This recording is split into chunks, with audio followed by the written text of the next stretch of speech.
Good morning, everybody. I hope you can hear me. If I can get a thumbs up. My name is Jay Mandarino, and I'm here to talk to you a little bit about my story. And I'm an entrepreneur and a philanthropist. So thanks, everybody, for joining this morning. I've got a little PowerPoint here. So obviously, I was born as a little baby. Looked like I was happy. Typical thing, playing with toys, I guess, and hanging out in the school ground. Picture with me with a dog. It wasn't my dog, it was somebody else's dog, unfortunately. And if you look at these pictures, you would think that, well, this is a happy, great kid. There is standing in the middle of a forest. But everything wasn't as great as everything looked here. I would go home getting in fights every day at school. I would be in tears. I had a difficult reading challenge, and the school, as well as they tried to accommodate, really couldn't help me as much. And it got to the point where it was so terrible. I was institutionalized. I attempted suicide at the age of 8, which is incredibly young, of course, and faced many, many challenges. And of course, they wanted to put me in a halfway home for criminals. And it was just a very challenging, sad, difficult childhood. Luckily, my parents were amazing. They spent lots of time on me, which I know isn't the case with a lot of people.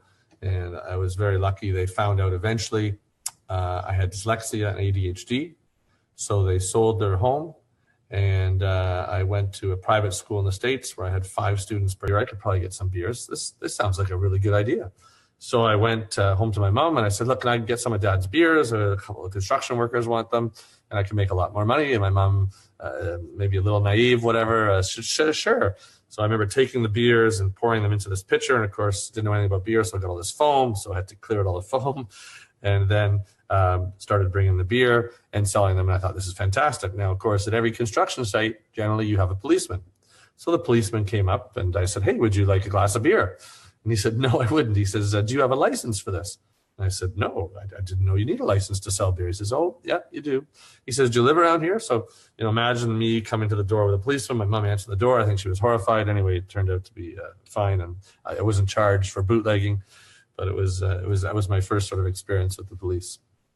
At the school, prior to getting there, I didn't do any sports because I was laughed at and it took me longer to learn things. But at the school, I met my first best friend, and friendship is so important, of course, and he taught me how to skateboard. Skateboarding changed my whole life. It empowered me because it's not a team sport, it's an individual sport, so you're really only competing against yourself. I would do it 8, 9, 10 hours a day. I got so good at it that I was actually the first person in the world to jump over a Ferrari, and there's a picture here. And no, it's not my Ferrari, somebody asked that. So I jumped over it at 15 years old in 1976. It's pretty cool, in front of the Eaton Center in Toronto. And that was sort of a pivotal point that I think changed my whole life. Now I have 31 different companies, over 220 employees and 50 volunteers. We're one of the top in the world in our field. And all this from a guy who was never supposed to achieve anything, according to a psychologist. And it's pretty crazy. So over the last 27 years, I have a couple of philanthropic things. I've raised over $50 million for over hundreds of charities. I act as an auctioneer. And my ADHD really helps in that case because I can see the whole room. And I've worked there from Los Angeles to New York with movie stars and not the ones that are in the press right now. We won't talk about that. But I also have one of the world's largest not-for-profit indoor skate parks where we serve all kids in the community, including those with special needs. And we work with people that maybe learn a little differently, whether they have Asperger's, autism, and we use our regular kids to help mentor and teach them. And it's a win-win-win, and it's probably one of the most rewarding things. I sit on a few boards of directors with Pinball Clemens, of course, with Learning Disabilities Association of Ontario. I received a few medals, which is sort of cool. I got the Diamond Jubilee from Queen Elizabeth II. I got a Good Citizenship Award, which they give out to 12 people in Ontario each year. So it was pretty cool. And I got an Ambassador Award and a whole bunch of other ones. But that doesn't matter. This is a little video we're going to play for you that someone did on our business because my main business is printing and we were Printer of the Year. So I'm just going to click this. And here we go.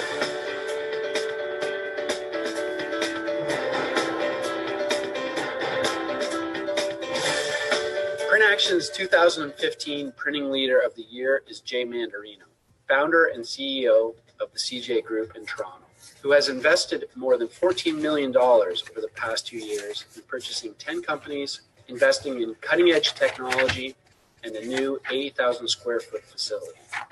It's an incredibly diverse platform. From our beginnings with, the age-old letterpress equipment, right up to the brand new laser die cutter that we've just installed at the Icon, and everything in between. We're excited. We're ready for the future. We're taking on new enterprises. We're getting involved in new things, and everybody feels it and senses it, and is excited about where we're going and what we're going to do. Manufacturing has adjusted in the print end of things to compete with digital. The new tactile advances in coatings, so that what we see and feel take a little bit of market share away from the digital end of things. The market is shrinking globally, and it's pretty hard to find salespeople to grow your business. So the only really way you can grow it is by doing acquisitions. We just bought a publishing division. We have now taken over all the major sports media group, SBC Media Group. It's got 8 titles. And we've got a restaurant one, entertainment magazine, so it's growing. We have the first 40-inch laser die cutter in Canada here, which is amazing, all digital, so no dies, and it creases and has 3 lasers at the same time, so it's pretty cool. We also have the first Ultra Scodex with full unit in North America, which is phenomenal.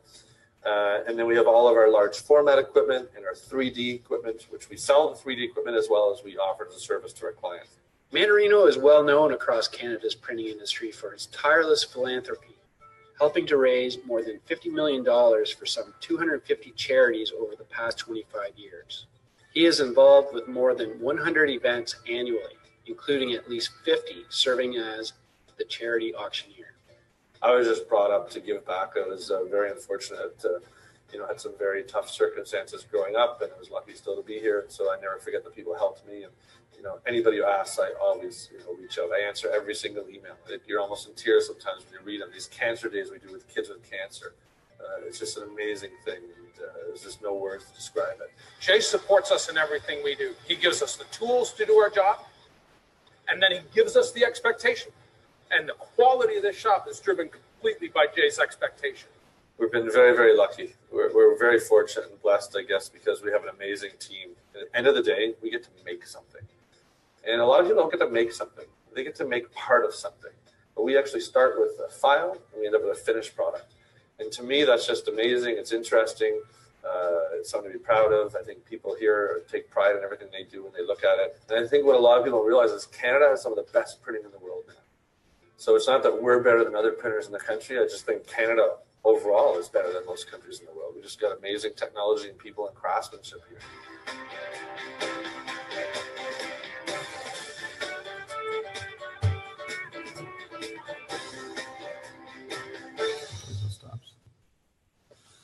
So yeah, that's it's funny. Everyone talks about me, but you know what? It's really surrounding yourself with the best people. And my team that I work with every day are amazing. I have the best, and I wouldn't be anywhere without them. So it's as you start a business, I was a terrible boss at the beginning, and I think I'm pretty good now. You learn a lot of tools. So these are different. The medals we talked about earlier with Lieutenant Governor. It was sort of funny because I got this for the skateboarding, and she goes, "Skateboarding? Oh, that's so lovely."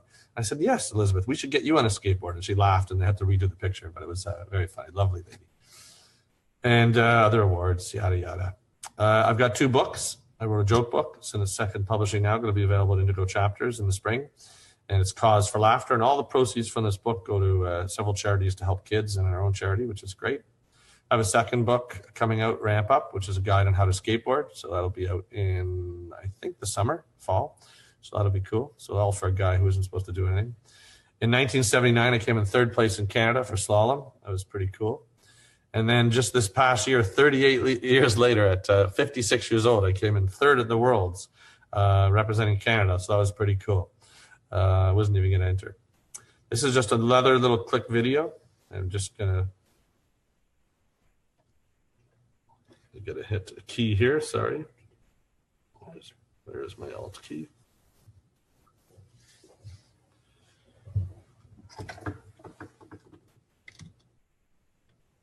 Excellent. Here we go. Just bear with me. Technology, eh? What's your story? We take you to an indoor skate park in Etobicoke. It's so much more than a skate park, and to see why, you have to get to know the man behind it.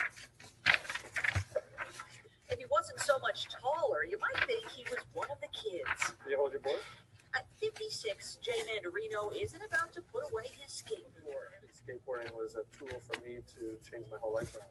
He says childhood was awful. At 8 years old, Jay attempted suicide. I had no self-esteem. I couldn't read or write. I was going home crying every day. I didn't really have any friends. I was institutionalized for a while. Ultimately discovering he had ADHD and dyslexia. His parents sent him to a specialized school in New York, and that's where Jay's life started to turn around. A new friend introduced him to skateboarding. I just gravitated to it. Skating every day for hours. It just became like a savior. Right? The skate park was where our place would go for freedom and just feel part of something. His confidence soared to exciting heights. In the 70s, he jumped a Ferrari outside the Eaton Center. Today, Jay is an award-winning businessman. He owns 30 companies, achieving great success in the printing field. Never forgetting what helped him get there. 28,000 square feet, and we're open every day of the week. He created CJ's Skate Park 10 years ago, a non-for-profit facility for children of all ages and abilities, facing all kinds of challenges in need of a place to belong. I just go to here. Connor is autistic and Madison has a learning impairment, and it was important to us to find something that they were passionate about, but that would help them with muscle control, but also create a social space for them. And you get to have confidence in yourself. This is someone cool. The kids think it's all about skateboarding, but it's really about empowering kids. And I never want a kid to go through what I did.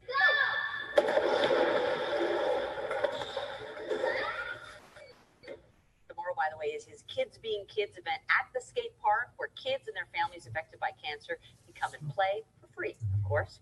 So that's Jay's story. But we're wondering, what's yours? Email news tips at ctvtoronto.ca.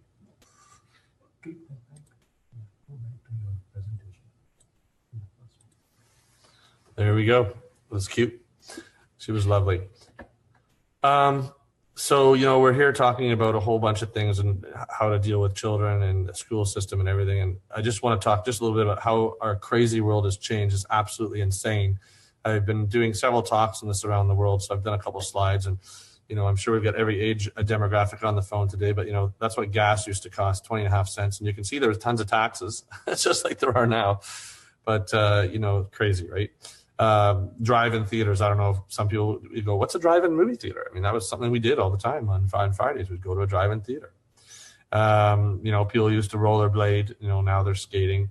Typical thing where family would be together watching TV together, having a drink, which, very rarely do you have family sitting together now because it's just our world has just gone insane. Typical classroom in the 50s, 60s. And, this is a talk I gave just this year, beginning of the year. And, shows how it's, now you've got pizza in class and now you've got AV and electronics and everything's just crazy. Art, we talk about the beginning, we had hieroglyphics and, painting on cave walls. Then we've evolved to, we had some of the paintings like Claude Monet, Vincent van Gogh. And of course, the latest is now we have tattoos, right? We're painting on bodies and this is normal. And more and more people are doing this all the time. Jewelry. Typically we would have, maybe a little diamond earring that goes in the ear. And now, of course, we have piercings with multiple pieces on the ear. So not only are people changing, lifestyles are changing. This is one of our students we work with who had a tough time in school. And now the skateboarding has given her some confidence to get through and feel empowered. This is a program we worked with Girls with Cabot. And it's Skatazan, where they're teaching young girls to skateboard and they go to school at the same time. And this was a cool event that we worked with. There's one of the favorite days of the summer where I go to the skateboard park for summer camp and hang out with the kids for a bit. It's very fun. We did an event with Dr. Oz and we actually got to go on show. And I just wanted to bring a couple things because I thought this was crazy. The food we eat is so bad for us now. We have no idea, especially fried foods. And I had no idea. And you can read through the whole thing here, but they're now finding out you increase prostate cancer, breast cancer, diabetes, dementia, depression, mental illness, and criminal behavior. with the preservatives and chemicals and artificial flavoring, carcinogenic sweeteners, sugar, salts, phosphates, all this stuff is becoming addictive, and it's basically killing our system, and it's just brutal. So we really have to be aware. I mean, we're lucky in Canada because I think it's a lot better here than it is in some places, but we really have to be careful what we're eating. What can we do to help? I mean, there's no barriers or borders with mental health. Peer pressure affects us all, especially with the internet now. People can say anything without any consequences. It's crazy. I've been to 23 countries, 85 cities, and everywhere I see it increasing. Suicide rate is increasing in young teens. There are different programs. I was involved with the Stay in School program with former police chief Bill Blair, where we went out and spoke at local high schools. There's alternative schools now. Oasis Skateboard Factory is part of the Toronto District School Board, where you can learn to make skateboards and learn about art and entrepreneurship, and we work with them. And we need to have more schools like this, because whether you have a learning disability like myself, I think everybody learns differently. And if we have 50 kids in a classroom, there's no way everybody can learn at the same pace. And as great as some of the teachers are, unfortunately, we have the opposite too. We have a lot of bad teachers. And it's really tough. This I thought was interesting, YOLO. Does anybody know what YOLO means? I was at a conference with 2,500 people. 6 people put their hand up. I had no idea what it means. You only live once. So even, kids' acronyms and kids' names, everything is changing now. We have to relearn everything. The newer generation isn't into religion as much. More younger people are smoking because of weight loss and pressure to look good, whatever that means. In some cases, youth are smoking marijuana for weight loss. There's much more individuality now. The millennial is a whole other different dynamic that's thrown into things. Technology, we used to use encyclopedias. Now you're using Wikipedia. We have microfiche in university. Now you have Google. The F word is a common word. And now I got to stop this. So I'm going to hit stop share. And I'm going to go to my screen. So it's a crazy world. We have so many challenges. And when I talk with parents, I think one of the key things that's different now is when I was growing up, one parent was at home and one parent was working. Well, now not only generally are both parents working, you might have 2 sets of parents. You might have 2 sets of genders of parents. So the whole dynamic has changed, and we're working harder and harder at work than we ever worked at before, which puts more pressure on everybody. And so you have parents that come home at the end of the day, and if you have a child that maybe needs some help in reading or whatever, or needs some attention, you're exhausted physically and mentally, and to give them that time is really hard. And sometimes you may come across a little frustrated. But as a child and your child, they feel like they're imposing on you, and they don't want to ask you to get help. And, it's a challenge. So, you really have to find different ways. I was lucky in university. I was part of a pilot program where I got extra time on my exams. And there's all different things. So, you really got to pick the right schools. You got to find out what your daughter or son needs and really get involved and put pressure on the schools. And I know you have a lot of things to do. So I think at this point, we're going to open up for Q&A. And I don't know if we have some questions. Hi, Jay. Oops, sorry, we got some feedback. There we go. Thank you so much. We had a bit of a little tough start, but you know what? That's part of learning. This is our first time doing the Expo. This is the first time you're learning a new software. And so thank you so much for your patience, and we're only going to get better from here. One of the questions I do have that's come in here is you work with a lot of families, particularly that comes through your skateboard. What are some of the trends you're seeing in the family dynamic? And do you have any suggestions or advice for parents that can help their children? First, Allison, I just want to thank you for organizing this whole thing. And I think it's important that more people do share these stories, because I don't know where parents go to find this information out. I mean, it's not in a book, it's not in a store. People really need to share more all of this. There's our IT guy sneaking out of the room right now, which is okay.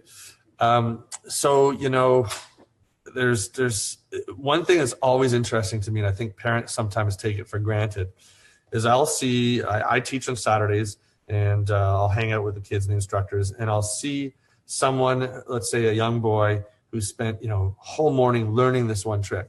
And I'll see the parent come in, and he's going to pick up Billy and grabs Billy and runs out. And so I saw this happen 3 times, and I saw what it was doing to Billy, and they didn't see it. And kids generally won't complain to their parents. I mean, they'll ask you for everything, but they generally won't complain about things. So the next time the parent was in, I saw her beforehand.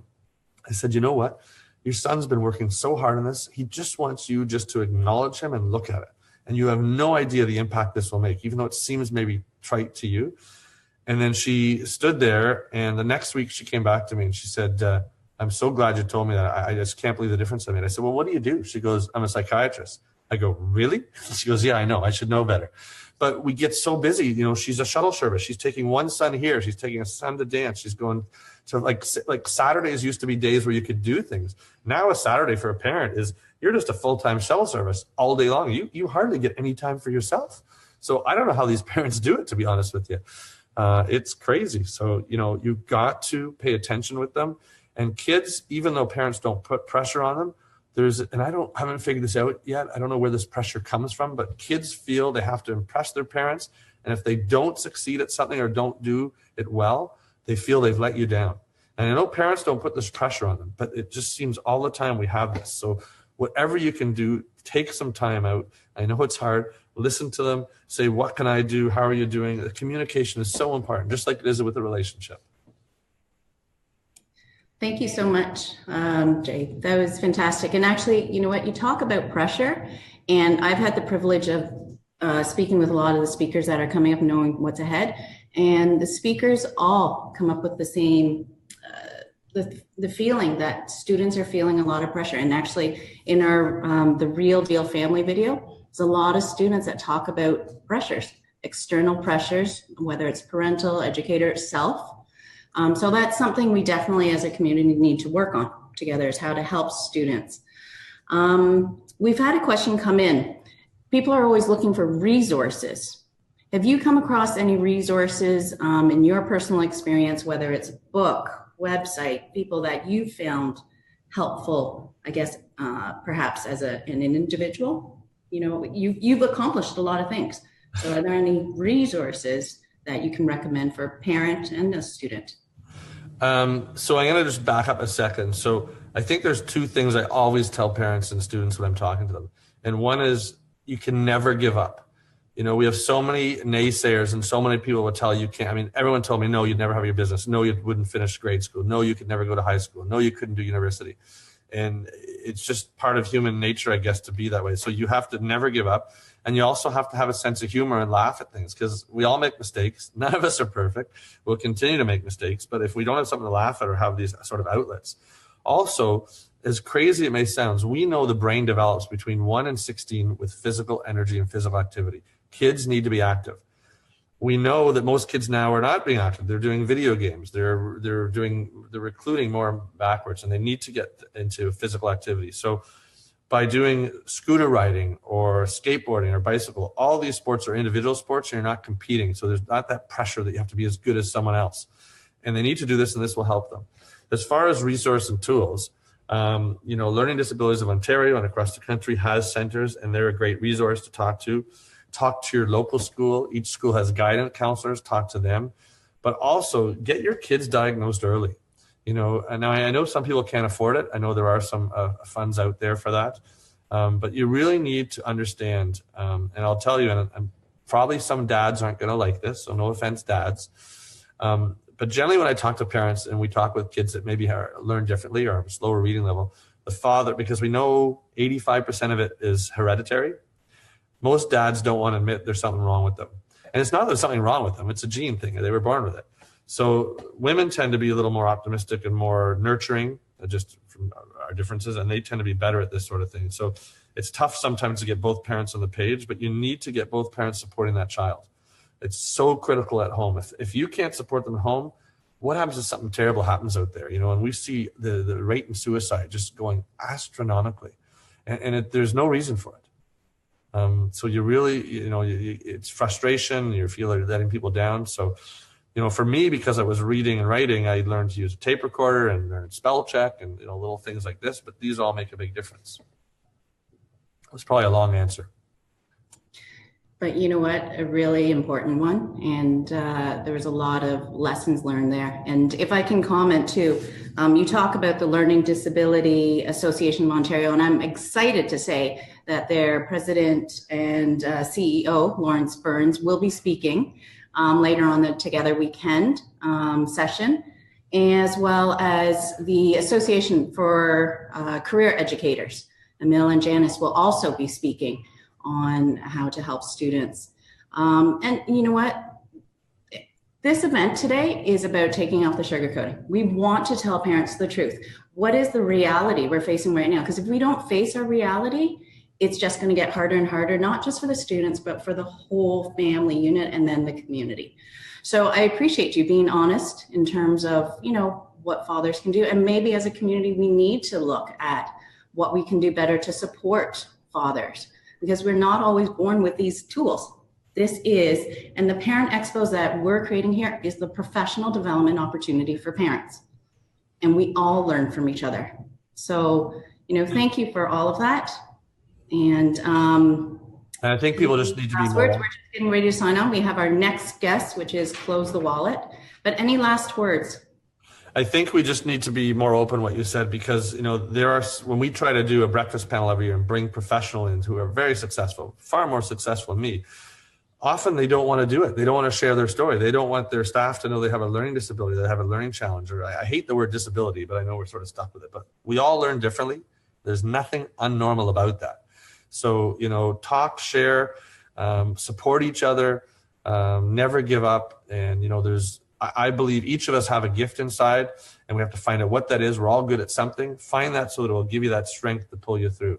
I want to thank everybody for getting involved. Like you said, you've got some great people, Lawrence Barnes, learning disability, lots of great people. So I wish you guys have a great day and take some information back. If you do want to reach out to me, it's jay@cjgraphics.com, and I will answer you. Thanks, Allison, and thanks for the team. Thank you, Jay. You certainly will. And also, just to, if you're looking for physical activity, go visit CJ's Skateboard Park and School. It is fantastic, and I've brought my son there before and look forward to many, many more visits. So, Jay, I know you're busy, but thank you so much for your time. Thank you, Allison.